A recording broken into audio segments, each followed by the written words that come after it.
বঙ্গে এসে উপস্থিত হয়েছেন সেদিকে নজর রাখবো। দেখুন সেই ছবি, বিজেপির ইস্তাহার প্রকাশ আজ এবং সেই উপলক্ষেই রাজ্যে এলেন কেন্দ্রীয় স্বরাষ্ট্রমন্ত্রী অমিত শাহ। তার কনভয় এই মুহূর্তে এগিয়ে চলেছে, সেই ছবি আপনারা দেখছেন।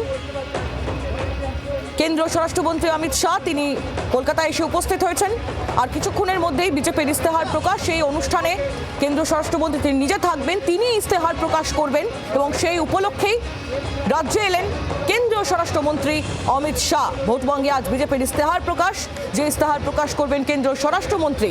বিজেপির সংকল্পপত্র নিয়ে ইতিমধ্যেই জল্পনা শুরু হয়েছে যে কোন কোন বিষয়ে এই সংকল্পপত্রে থাকবে। আপনারা জানেন যে অমিত শাহ তিনি বঙ্গে আসার আগে বেশ কয়েক ঘন্টা আগে তিনি একটি পোস্টও করেছেন যে তৃণমূলে ক্লান্ত বাংলা পরিবর্তন চায়, বাংলাকে তৃণমূলের সন্ত্রাস রাজ থেকে মুক্ত করতে আজ বিজেপির সংকল্পপত্র প্রকাশ করব।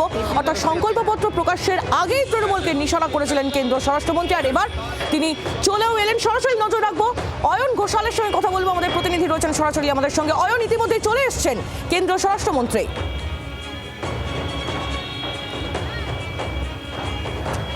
এবারের নির্বাচনে বিজেপির প্রার্থীরা বিভিন্ন কেন্দ্রে গিয়ে মানুষের সাথে ঠিক কোন কোন পয়েন্ট ধরে আলোচনা করবেন, এটা বিজেপির ইস্তেহার, যাকে বিজেপির ভাষায় সংকল্পপত্র বলা হয়।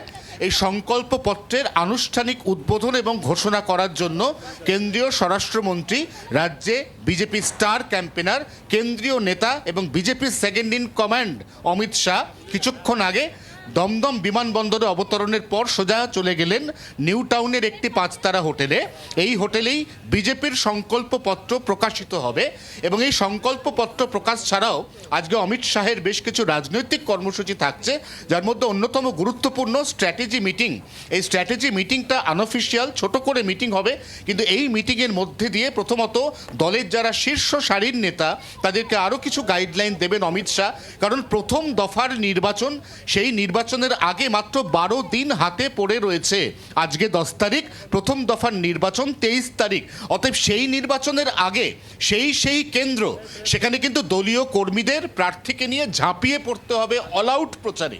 ইতিমধ্যেই বিজেপি বিভিন্ন জেলা থেকে বিভিন্ন বিধানসভা আসন ওয়ারি যে পার্সেন্টেজ হিসেব করেছে, সেখানে পার্সেন্টেজ কম থাকা জায়গাগুলিতে কর্মীদের আরও বেশি ঝাঁপিয়ে পড়ার পরামর্শ দেওয়া হবে, যাতে সেই আসনগুলিও শেষ মুহূর্তে একেবারে নেক টু নেক কন্টেস্ট দেওয়া যায় বা ফাইট করে বের করে নেওয়া যায়। এবং ঠিক সেই কারণেই একটা অত্যন্ত গুরুত্বপূর্ণ দিন, প্রথম দফার নির্বাচনের আর যখন মাত্র 12 দিন বাকি, তখন অমিত শাহ পৌঁছলেন শহর কলকাতায়।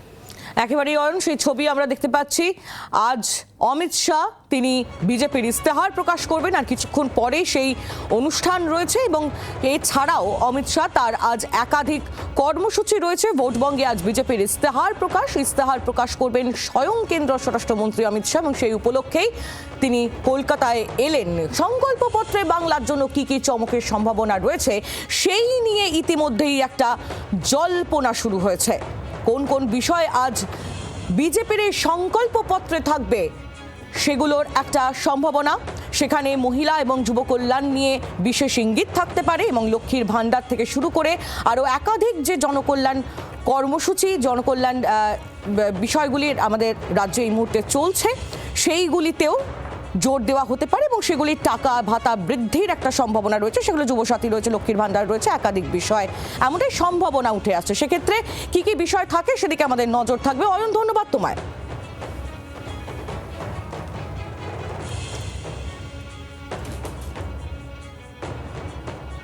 তৃণমূলে ক্লান্ত বাংলা পরিবর্তন চায়, বাংলাকে তৃণমূলের সন্ত্রাস রাজ থেকে মুক্ত করতে আজ বিজেপির সংকল্পপত্র প্রকাশ করব।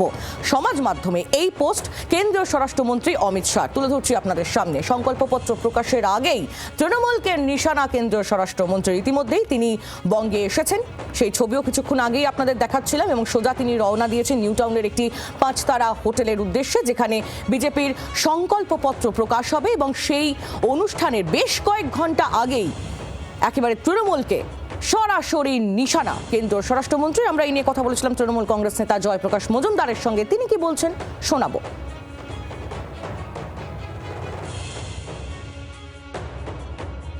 বিজেপি কিভাবে মুসলমানদের ব্যবহার করতে চাইছে 1000 কোটি টাকা দিয়ে হিন্দুদের বিরুদ্ধে। মিম এই হুমায়ুন কবিরকে সঙ্গ ছাড়লো কেন?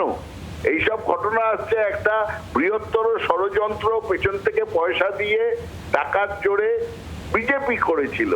ইলেকশন কমিশনার ঠিক করার জন্য চিফ জাস্টিসকে সরিয়ে দিয়ে সেই চেয়ারে আপনি বসেছেন। আপনার তো লজ্জা হওয়া উচিত। আয়নার সামনে দাঁড়ালে আয়না ফেটে যাবে আপনাকে দেখলে। বাংলার আওয়াজ, বাঙালির আবেগ, জি 24 ঘন্টা।